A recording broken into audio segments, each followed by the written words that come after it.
Mkurugenzi wa sera na mipango kutoka Wizara ya Elimu, Sayansi na Teknolojia, Ibrahim Luguo, amewataka wadau wa elimu nchini kushirikiana kwa karibu na serikali katika utekelezaji wa mpango wa kuweka miaka 10 ya elimu ya msingi. Akizungumza katika kongamano lilofanyika makao makuu ya Baraza Kuu la Waislamu Tanzania BAKWATA Kinondoni jijini Dar es Salaam, Luguo amesema ajenda kuu ya kikao hicho ilikuwa ni kuwashirikisha wadau katika maandalizi ya utekelezaji wa mpango huo unaotarajiwa kuanza rasmi katika miaka ijayo. Kongamano hilo lililokutanisha wamiliki wa shule binafsi za Kiislamu, wakurugenzi, mameneja, wakuu wa shule pamoja na wadau mbalimbali wa sekta elimu lilikuwa na lengo la kujadili nafasi ya sekta binafsi katika kupokea wanafunzi watakaojiunga na kidato cha kwanza mwaka 2028. Aidha, Luguo amesisitiza kuwa serikali pekee haitoshi kubeba ongezeko la wanafunzi hao, hivyo ushirikiano mpana unahitajika ili kuhakikisha kila mwanafunzi anapata fursa ya kuendelea na elimu.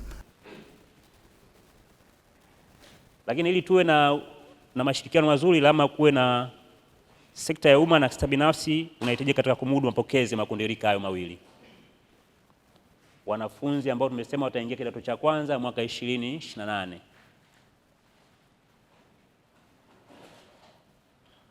Mwaka huu 2025, 2026 huu wanafunzi ambao wameingia kidato cha kwanza wa karibu 900 na kitu hivi. Nyinyi mnakumbuka idadi yake kamili. Wao karibu 900 na kitu, hajafika hata milioni. Lakini itapofika mwaka 2028 wanafunzi watakuwa 3,021,177.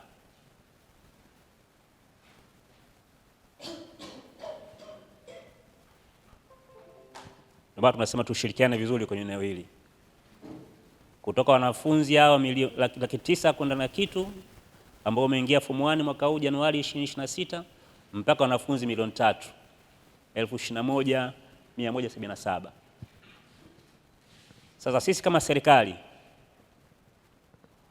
tukawachukua wale wanafunzi ambao kwa darasa la 5 la 6 mwaka huu tukawagawanya kwenye mashule yetu yote,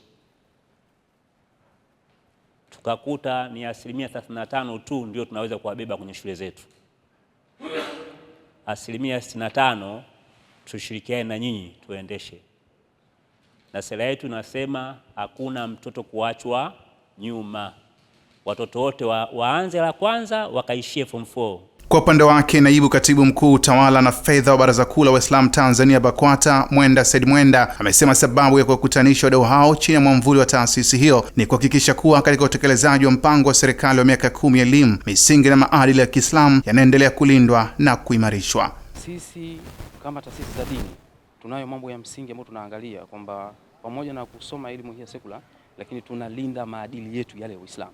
Sasa tunataka kujua ni namna gani haya mashirikiano kati ya serikali na sisi, kwa vijana hao wanakwenda kumaliza darasa la 6 la 7 watachukuliwa ndani yao wasio Waislamu na wasio Waislamu. Sasa katika shule zetu vipi tunaweza kuaccommodate katika shule zetu?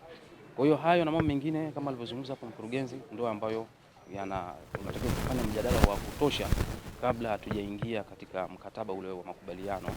Naye mwenyekiti wa wanawake wa Kiislamu Taifa kupitia Baraza Kuu la Waislamu Tanzania BAKWATA Hajjat Shamim Khan amepongeza mpango wa serikali wa miaka 10 ya elimu, huku akieleza ni hatua muhimu katika kupanua fursa za masomo kwa watoto wa Kitanzania, pamoja na kushauri utekelezaji wake usiishie mijini pekee bali uzingatie pia maeneo ya vijijini.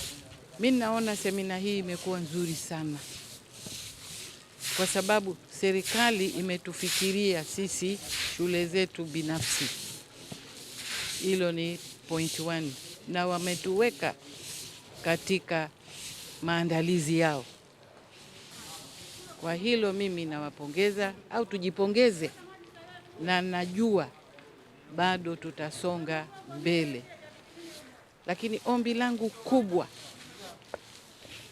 tuwafikie wananchi vijijini. Kwa ujumla, wadau waliohudhuria kongamano hilo wameonyesha utayari wa kushirikiana na serikali katika kufanikisha mpango huo wa miaka 10 ya elimu, wakisisitiza umuhimu wa maandalizi ya mapema, mashauriano endelevu na kulinda ubora wa elimu pamoja na maadili. Imeelezwa kuwa ushirikiano kati ya serikali na sekta binafsi, hususan taasisi za elimu za Kiislamu, utakuwa chachu muhimu ya kuhakikisha kila mtoto anapata fursa ya elimu iliyo bora na ujumuishi, sambamba na malengo ya taifa kuinua kiwango cha elimu nchini. Abdullahi Mashi, Kishki TV.